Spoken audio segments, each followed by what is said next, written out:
पादपों में पोषण। कक्षा 6 में आप पढ़ चुके होंगे हैं कि सभी जो जीव है के लिए भोजन आवश्यक है। आप यह भी पढ़ चुके हैं कि कार्बोहाइड्रेट, प्रोटीन, वसा, विटामिन एवं खनिज लवण है भोजन के घटक हैं। भोजन के ये घटक हमारे शरीर के लिए आवश्यक है तथा इन्हें पोषक कहते हैं। सभी जीवों को भोजन की आवश्यकता होती है। पादप पौधे स्वयं के लिए भोजन बना सकते हैं, परंतु मानव सहित कोई भी प्राणी अपना भोजन स्वयं नहीं बना सकता। वे पादपों अथवा पादपों का आहार होता है, उसे ग्रहण करने वाले जंतुओं से अपना भोजन प्राप्त करते हैं। अतः मानव तथा अन्य प्राणी प्रत्यक्ष या परोक्ष रूप से पादपों पर निर्भर रहते हैं। वो जो जानना चाहता है कि पादप अपना भोजन किस प्रकार बनाते हैं, तो आइए जानते हैं पादपों में पोषण वृद्धि। केवल पादप ही ऐसे जीव है जो जल, कार्बन डाइऑक्साइड एवं खनिज लवणों की सहायता से अपना भोजन स्वयं बना सकते हैं। सभी पदार्थ उसके परिवेश में क्या हो उपलब्ध होते हैं।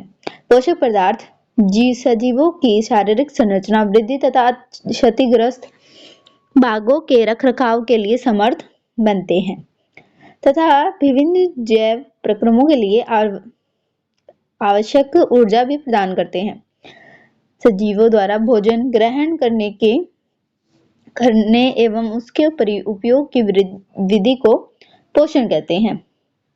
पोषण की वह विधि जिसमें हम जीव का अपना भोजन स्वयं संश्लेषित करते हैं, वह स्वपोषण कहलाती है। अतः ऐसे पादपों को स्वपोषी पादप कहते हैं। जंतु एवं अधिकतर अन्य जो जीव पादपों द्वारा संश्लेषित भोजन ग्रहण करते हैं, उन्हें विषमपोषी कहते हैं।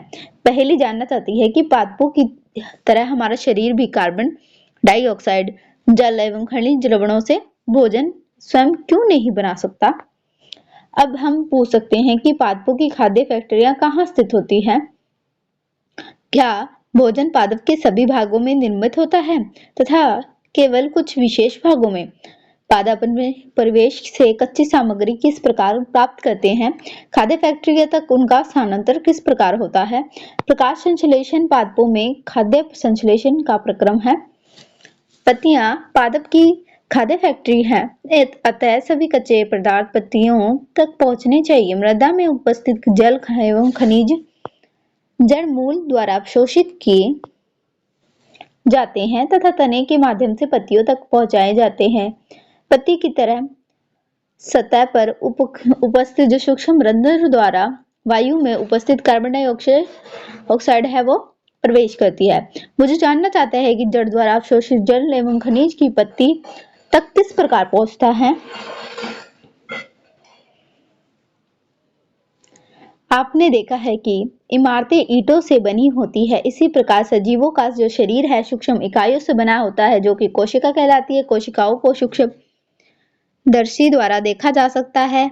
कुछ जीव मात्र एक कोशिका से बने होते हैं। कोशिका एक पतली बाह्य संरचना द्वारा घिरी होती है, जिसे कोशिका झिल्ली कहते हैं। इसके केंद्र में स्थित एक सुस्पष्ट संरचना भी होती है, जिसे केंद्रक कहलाती है। चित्र 1.1 यानी कि ये कुछ इस प्रकार से ये केंद्रक है। बीच में जो येलो पार्ट है, देन उसके साइड में जो वॉल्स है ब्लैक वो कोशिका झिल्ली है, और फिर बीच में छोटे छोटे कण हैं, वो कोशिका द्रव्य है। केंद्रक चारों ओर जैसी जेली समान कोई पदार्थ से घिरा रहता है, जिसे कोशिका द्रव्य कहते हैं। ये रंध्र द्वार कोशिकाओं द्वारा घिरे होते हैं, ऐसे छिद्रों को रंध्र कहते हैं। जल एवं खनिज वाहिकाओं द्वारा पत्तियों तक पहुंचाए जाते हैं। वाहिकाएं नली के समान होती है तथा जड़, तना, शाखाओं एवं पत्तियों तक फैली होती है। पोषक को पत्तियों तक पहुंचाने के लिए ये वाहिकाएं एक सतत मार्ग बनाती है। पादपों में इस पदार्थ के परिवहन के विषय में हम कक्षा 11 में पढ़ेंगे। पहली जानना चाहती है कि पत्तियों में ऐसी क्या विशेषता होती है कि वे खाद्य पदार्थों का संश्लेषण कर सकती है, परंतु पादपों के दूसरे भाग में नहीं। तो पत्तियों में हरा वर्णक होता है, जिसे क्लोरोफिल कहते हैं। क्लोरोफिल सूर्य के प्रकाश और प्रकाश की ऊर्जा का संग्रहण करने में पत्ती की सहायता करती है। इस ऊर्जा का उपयोग जल एवं कार्बन डाइऑक्साइड से खाद्य संश्लेषण में होता है। क्योंकि खाद्य संश्लेषण सूर्य के प्रकाश की उपस्थिति में होता है, इसलिए इसे प्रकाश संश्लेषण कहते हैं। अतः हमने देखा कि क्लोरोफिल सूर्य का प्रकाश, कार्बन डाइऑक्साइड एवं जल प्रकाश संश्लेषण के लिए आवश्यक है। इस पृथ्वी पर यह एक अद्वितीय परिक्रम है। पत्तियों द्वारा सौर ऊर्जा संग्रहित की जाती है तथा पादप में खाद्य के रूप में संचित की जाती है। अतः सभी जीवों के लिए सूर्य की ऊर्जा का चरम स्रोत है।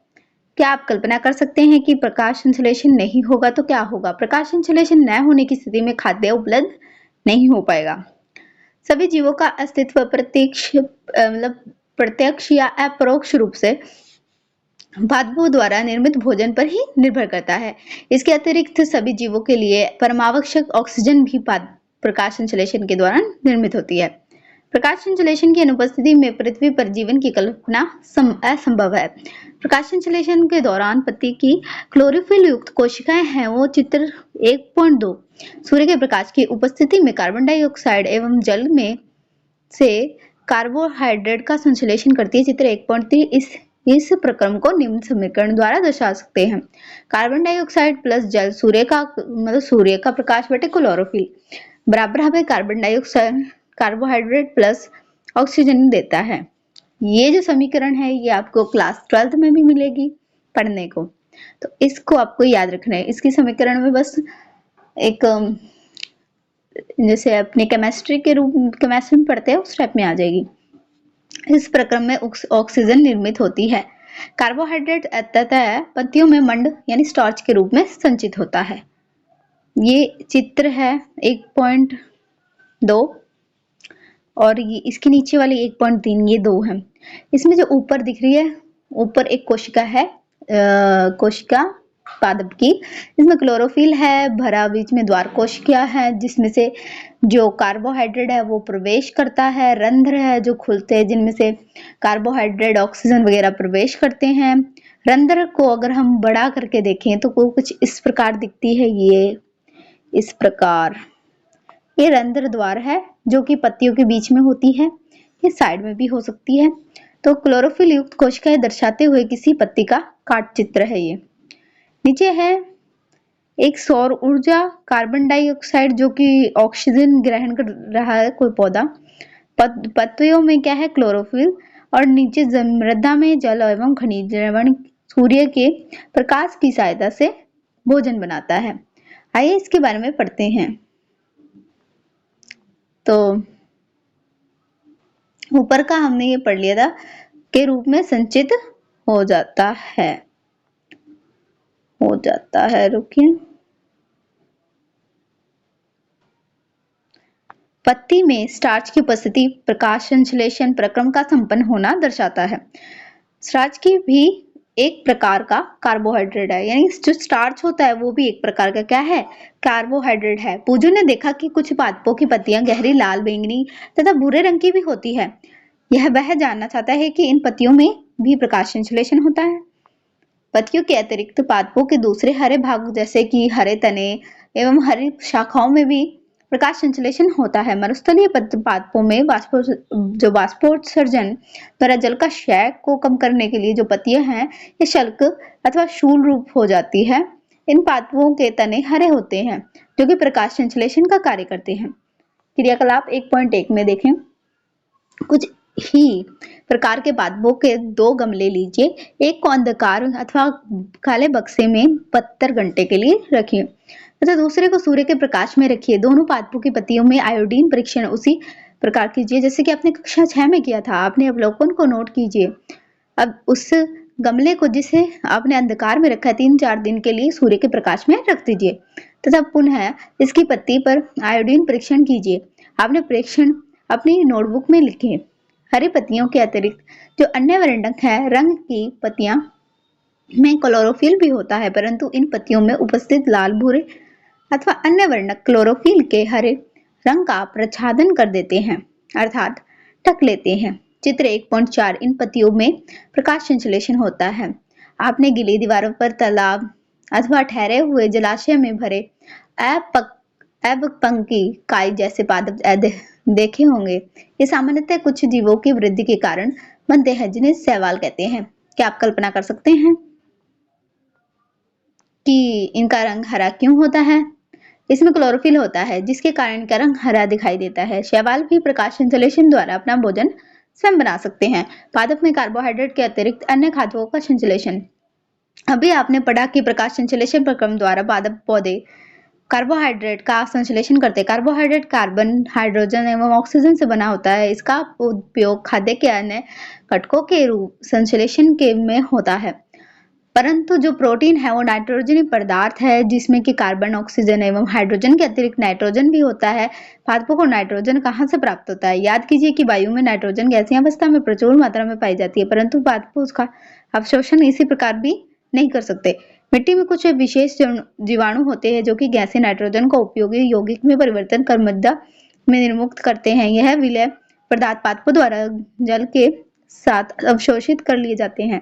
संभवतः आपने देखा है कि किसान अपने खेतों में उर्वरक खाद डालते हैं जिसमें नाइट्रोजनी पदार्थों की प्रचुरता होती है। इस प्रकार अन्य संगठनों के साथ पादपों की नाइट्रोजन की मांग की आपूर्ति हो जाती है। इसके पश्चात पादप खाद्य के अन्य संगठनों को जैसे कि प्रोटीन एवं वसा का संश्लेषण करते हैं। पादपों में पोषक की अन्य विधियां। कुछ पादप जैसे पौधे ऐसे भी होते हैं जिसमें क्लोरोफिल नहीं पाया जाता। वे भोजन संश्लेषित नहीं कर सकते। वे कैसे जीवित रहते हैं तथा वे पोषक किस प्रकार प्राप्त करते हैं? मनुष्य एवं अन्य प्राणियों की तरह ये पादप भी अपने पोषण के लिए अन्य पादपों पर निर्भर करते हैं, खाद्य पदार्थ पर निर्भर करते हैं। ये विषम पोषी प्रणाली का उपयोग करते हैं। चित्र 1.5 को ध्यान से देखिए। क्या आपको एक वृक्ष के तने एवं शाखाओं से लिपटी रस्सी नुमा पीछे पीले रंग की कोई संरचना दिखाई देती है? यह अमरबेल का पादप है। इसमें क्या है? क्लोरोफिल नहीं होता है। ये अपना भोजन उस पादप से प्राप्त करते हैं जिस पर ये आरोहित होते हैं वह पादप परपोषी कहलाता है। केवल क्योंकि कमरवेल जैसे पादप परपोषी को अमूल्य पोषक से वंचित करते हैं, अतः इन्हें परजीवी भी कहते हैं। क्या हम एवं अन्य जंतु भी एक प्रकार के परजीवी हैं? तो आपको इस पर विचार करना चाहिए। अपने अध्यापक से इस विषय में बातचीत चर्चा करनी चाहिए। पहली जानना चाहती है कि क्या हमारा रक्त चूसने वाले मच्छर, खटमल, जू एवं जोंक जैसे जीव भी परजीवी है? तो क्या आपने ऐसे पादपों को देखा है अथवा उनके विषय में सुना है जो कि जंतुओं का भक्षण करते हैं? तो कुछ ऐसे पादप भी होते हैं जो कीटों का पकड़ते हैं तथा उन्हें पचा लेते हैं। वह क्या यह विस्मयकारी नहीं है? ऐसे पादप हरे या अन्य किसी भी रंग के हो सकते हैं। चित्र 1.6 पादप को देखिए। इसमें क्या है? घड़े के समान जो पादप दिखाई देने वाली जो संरचना है वास्तव में क्या है? वो उसकी पत्ती का रूपांतरण भाग है। पत्ते का शीर्ष भाग घड़े का ढक्कन बनाता है। घड़े के अंदर अनेक रोम पाए होते हैं जो कि नीचे की ओर ढल के रहते हैं, अर्थात अधोमुखी होते हैं। जब कोई कीट घड़े में प्रवेश करता है तो उसके रोम के बीच फंस जाता है। घड़े में उपस्थित पाचक रस द्वारा कीटों का पाचन हो जाता है। कीटों का भक्षण करने वाले ऐसे पादप कीटभक्षी पादप कहलाते हैं। वीनस फ्लाईट्रैप तथा सैड्यू कीटभक्षी पादप के दो अन्य उदाहरण हैं। हमारे बारे में जानकारी प्राप्त कीजिए। बूझो भ्रमित है कि घटपर्णी पादप है जो वो हरा होता है और प्रकाश संश्लेषण संपादित करता है, तो वो कीटों को क्यों भक्षण करता है? क्या यह संभव है कि इस प्रकार के पादप को मृदा से वे सभी पोषक पदार्थ मिल जाते हैं जिनकी उन्हें आवश्यकता होती है? परजीवी अपने बाजार में छत्रक मशरूम बिकते देखे होंगे।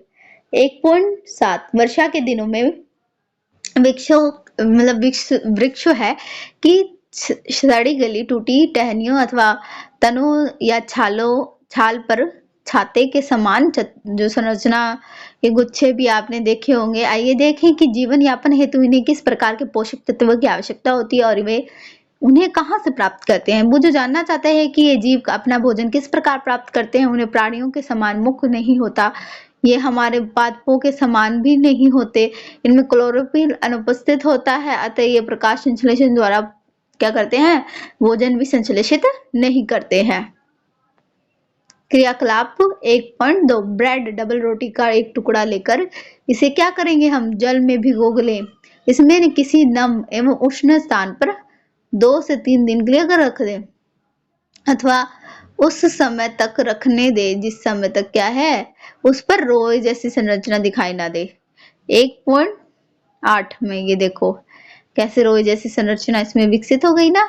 ये धब्बे किसी रंग से के होते हैं। किसी आवर्धक लेंस अथवा सूक्ष्मदर्शी की सहायता से इनका अवलोकन करने पर हमें प्रेक्षणों को नोटबुक में लिखना है। बहुत संभव है कि आपको रुई के धागे समान संरचना दिखाई भी दे। यह जीव जो है ये कवक एवं फंजाई कहलाते हैं। इनके पोषण प्रणाली अथवा पोषण विधि विभिन्न प्रकार की होती है। ये मृत एवं विघटनकारी सड़ने वाली वस्तुओं पर क्या करती है, किस सतह पर पाचक जो रस होते हैं का स्राव करते हैं तथा उनके साधारण व विलय के रूप में परिवर्तित कर देते हैं। तत्पश्चात वे इस विलयन का भोजन के रूप में अवशोषण कर लेते हैं। इस प्रकार की पोषण प्रणाली को जिसमें कि जीव किसी मृत एवं विघटित जैविक पदार्थ से पोषक तत्वों को प्राप्त करता है, मृतजीवी पोषण कहलाती है। मृतजीवी पोषण प्रणाली का उपयोग करने वाली जो जीव होते हैं वो मृतजीवी कहलाते हैं। कवक, फंजाई, आचार चमड़े, कपड़े एवं अन्य पदार्थों पर भी उगाते हैं। ये उन स्थानों पर उगाते हैं जो कि नम एवं उष्ण हो। कवकों की वृद्धि के लिए वर्षा ऋतु सबसे अच्छी परिस्थिति प्रदान करती है। इस कारण वर्षा ऋतु के दौरान क्या होता है, अनेक वस्तुओं में कवक की वृद्धि के कारण नष्ट अथवा अनुपयोगी हो जाती है। अपने अभिभावकों से जो कवक है द्वारा होने वाले नुकसान पर चर्चा कीजिए। पहली को याद है कि उसके सुंदर जूते जिन्हें वह विशेष अवसरों पर पहनती थी वर्षा ऋतु कवक के कारण वो खराब हो गए थे। वह जानना चाहते हैं कि वर्षा ऋतु में कवक अचानक कैसे प्रकट हो जाते हैं। सामान्य कवकों के बीजाणु तो वायु में उपस्थित होते हैं। जब वे किसी ऐसे जैव पदार्थ का एवं उत्पादन पर बैठते हैं जो कि नम एवं उष्ण हो तो वे अंकुरित होकर नए कवक को जन्म दे देते हैं। क्या आप यह बता सकते हैं कि हम अपनी वस्तुओं को कवक द्वारा खराब ऐसे होने से किस प्रकार बचा सकते हैं? तो बुजू को याद आया है कि उसके दादाजी ने बताया कि एक बार उनकी गेहूं की फसल में कवक द्वारा नष्ट हो गई थी। वह जानना चाहता था कि क्या कवक रोग कारक होता है। पहले ने बताया कि ईस्ट वहत एवं छत्रक जैसे अनेक कवक हैं उपयोगी भी होते हैं, परंतु कुछ जो कवक है वो क्या होते हैं, कुछ जीव एक दूसरे के साथ रहते हैं तथा अपने जो आवास है पोषक तत्व एक दूसरे को बांटते हैं। इसे सहजीवन संबंध कहते हैं। उदाहरण, कुछ कवक वृक्षों की जड़ों में रहते हैं। वृक्ष कवक को पोषण प्रदान करते हैं, बदले में उन्हें जल, पोषक पदार्थ एवं जो अवशोषण से सहायता मिलती है। वृक्ष के लिए इस संबंध का विशेष महत्व है। लाइकेन कहे जाने वाले कुछ जीवों में दो अधिक भागीदार होते हैं जिनमें कि एक शैवाल होता है, दूसरा कवक। शैवाल में क्लोरोफिल उपस्थित होता है जबकि कवक में क्लोरोफिल नहीं होता। कवक शैवाल को अब रहने का स्थान, आवास, जल एवं पोषण तत्व उपलब्ध कराता है तथा बदले में शैवाल जो है वो प्रकाश संश्लेषण द्वारा संश्लेषित खाद्य कवक को देता है। मृदा में पोषण की पुनः पूर्ति किस प्रकार होती है? क्या आपने किसानों को अपने खेतों में अथवा माली को बगीचे में लॉन अथवा एवं गमले में खाद तथा उर्वरक डालते हुए देखा है? क्या आप जानते हैं कि वे इन्हें मृदा में क्यों मिलाते हैं? क्या आप पढ़ चुके हैं कि पादप मृदा में खनिज पोषक तत्व अवशोषित करते हैं, अतः पादप मृदा में इनकी मात्रा लगातार कम होती जाती है। उर्वरक एवं खाद में नाइट्रोजन, पोटेशियम, फास्फोरस जैसे पोषक होते हैं। पादपों द्वारा लगातार उपयोग किए जाने के कारण मृदा में उनकी मात्रा में धीरे धीरे कम होती जाती है। इसलिए मृदा को इन पोषक तत्वों को समृद्ध करने के लिए भूमि में जो उर्वरक है तथा खाद है मिलाने की आवश्यकता होती है। यदि हमें पादप के पोषण की आवश्यकता के बारे में ज्ञान हो तो हम न केवल पादपों को उगा सकते हैं बल्कि उनके लिए स्वस्थ भी रख सकते हैं। पादपों में को प्रोटीन बनाने के लिए सामान्यतः नाइट्रोजन की अधिक आवश्यकता होती है। फसल कटाई के बाद मृदा में नाइट्रोजन की कमी हो जाती है। यद्यपि वायु में नाइट्रोजन गैस जो है वो प्रचुर मात्रा में उपलब्ध होती है, परंतु जो पादप का उपयोग इस प्रकार करने में समर्थ नहीं है जैसे कि कार्बन डाइऑक्साइड का उपयोग करते हैं। पौधे नाइट्रोजन को विलय रूप में ही अवशोषित कर सकते हैं। कुछ जीवाणु को राइजोबियम कहलाते हैं जो वायुमंडलीय नाइट्रोजन को विलयन पदार्थों में परिवर्तित कर देते हैं, परंतु राइजोबियम अपना भोजन स्वयं नहीं बना सकते। ये चना, मटर, मूंग, सेम तथा अन्य फलीदार जो पादपों की जड़ों में रहते हैं तथा उन्हें नाइट्रोजन की पूर्ति करते हैं। अधिकतर दालें फलीदार पादपों से प्राप्त होती है, इसलिए बदले में पादप राइजोबियम जीवाणु को आवास एवं खाद्य प्रदान करते हैं। अतः इनमें सहजीवन संबंध होता है। इस संबंध का किसान के लिए विशेष महत्व होता है। दालों की फसल के लिए उन्हें मृदा में नाइट्रोजन उर्वरक देने की आवश्यकता नहीं पड़ती। यही नहीं, दाल की फसलें उगाने के बाद अगली जो फसल के लिए सामान्यतः उर्वरकों की आवश्यकता नहीं रहती। इस अध्याय में आपने पढ़ा कि अधिकतर पादप स्वपोषी होते हैं। बहुत कम भी ऐसे अन्य जो पादप होते हैं प्रणाली अपनाते हैं, जैसे कि परजीवी एवं मृतजीवी। परजीवी एवं मृतजीवी दूसरे पादपों से पोषण प्राप्त करते हैं। सभी प्राणी अपने भोजन के लिए पादप तथा अन्य प्राणियों पर निर्भर रहते हैं, अतः उन्हें विषमपोषी के रूप में भी समूहीकृत किया गया है। हम कह सकते हैं कि कीटभक्षी पौधे आंशिक विषमपोषी है? तो इसमें कुछ प्रमुख शब्द आए हैं, जैसे सबपोषी, क्लोरोफिल, विषमपोषी, परपोषी, कीटभक्षी, पादप पोषक, परजीवी, प्रकाश संश्लेषण, मृतजीवी, रंध्र और सहजीवन संबंध, कवक। आपने क्या सीखा है? आपने सीखा है कि सभी जो जीव है कि खाद्य की आवश्यकता होती है, जिनका उपयोग वे अपने वृद्धि एवं शरीर के रखरखाव के लिए तथा आवश्यक ऊर्जा प्राप्ति के लिए करते हैं। हरे पादप प्रकाश संश्लेषण प्रक्रम द्वारा अपना खाद्य स्वयं संश्लेषित करते हैं। हरे पादप कार्बन डाइऑक्साइड, जल एवं खनिज जैसे सरल रासायनिक पदार्थों का उपयोग खाद्य संश्लेषण के लिए करते हैं। प्रकाश संश्लेषण के लिए क्लोरोफिल एवं सूर्य का प्रकाश अनिवार्य रूप से आवश्यक है। कार्बोहाइड्रेट जैसे जो जटिल रासायनिक पदार्थ प्रकाश संश्लेषण के उत्पाद हैं। प्रकाश संश्लेषण के प्रक्रम में क्लोरोफिल की सहायता से जो पत्तियों द्वारा सौर ऊर्जा का संचयन किया जाता है। प्रकाश संश्लेषण में ऑक्सीजन उत्पादित होती है। इस ऑक्सीजन का उपयोग सभी जीवों द्वारा अपनी उत्तरजीविता के लिए किया जाता है। कवक अपना पोषण मृत एवं अपशिष्ट जैसे पदार्थों से प्राप्त करते हैं। वे मृतजीवी कहलाते हैं। अमरवेल जैसे पादप परजीवी है, वे परपोषी पादपों से अपना भोजन प्राप्त करते हैं। कुछ पादप एवं अन्य जो जीव है अपने पोषण हेतु दूसरे पादपों पर जीव पर निर्भर रहते हैं, अतः विषमपोषी कहलाते हैं। अब ये कुछ अभ्यास के प्रश्न हैं, इन्हें मैं बाद में अपलोड करने वाली हूँ, और इस चैप्टर के जो इम्पोर्टेंट लाइन है, नोट्स है, उसे मैं अपलोड करने वाली हूँ। इसके अलावा इसमें विस्तृत अध्ययन, क्रियाकलाप एवं परियोजना कार्य जो कि हमारे जैसे वर्क होती है, एक अलग से दी जाती है। गमले में लगे चौड़ी पत्तियां वाले किसी पादप को लीजिए। काले कागज की 2 पट्टियां लेकर उसके मध्य में लघु माप की वर्गाकार आकृति काट लीजिए, जैसे ये चित्र में दिखाई गई है। अगर इन कागजों से क्या कीजिए, किन्हीं 2 पत्तियों को इस प्रकार ढकिए कि उनका कुछ भाग कागज से ढका रहे, जबकि शेष भाग काटी गई वर्गाकार आकृति के साथ खुला रहे। फिर इन पर सावधानी से क्लिप लगा दीजिए। चित्र 1.9। पादप को 2 से 5 दिन तक सूर्य के प्रकाश या धूप में रख दीजिए। पत्ती के ढके हुए बिना भाग पे रंग का निरीक्षण कीजिए। क्या पत्ती के दोनों में कुछ अंतर है? इनमें से एक पत्ती का आयोडीन परीक्षण कीजिए। आप दूसरे पत्ते पर कागज हटाकर पादप को 2 या 3 दिन तक सूर्य के प्रकाश में रख दें, ताकि ढकी हुई पत्ती का भी आयोडीन परीक्षण किया जा सके। अपने परीक्षण की व्याख्या कीजिए। यदि आपके घर के आसपास कोई ग्रीन हाउस हो तो वहां जाइए, देखिए वहां पादप कैसे उगाए जाते हैं। पता लगाइए कि पौधों की स्वास्थ्य वृद्धि के लिए वहां प्रकाश संश्लेषण, जल एवं कार्बन डाइऑक्साइड का नियमन किस प्रकार करते हैं। शकरकंद को केवल जल में उगाने का प्रयास कीजिए। आपने प्रयोग एवं परीक्षण का वर्णन कीजिए। Thanks for watching. Bye bye.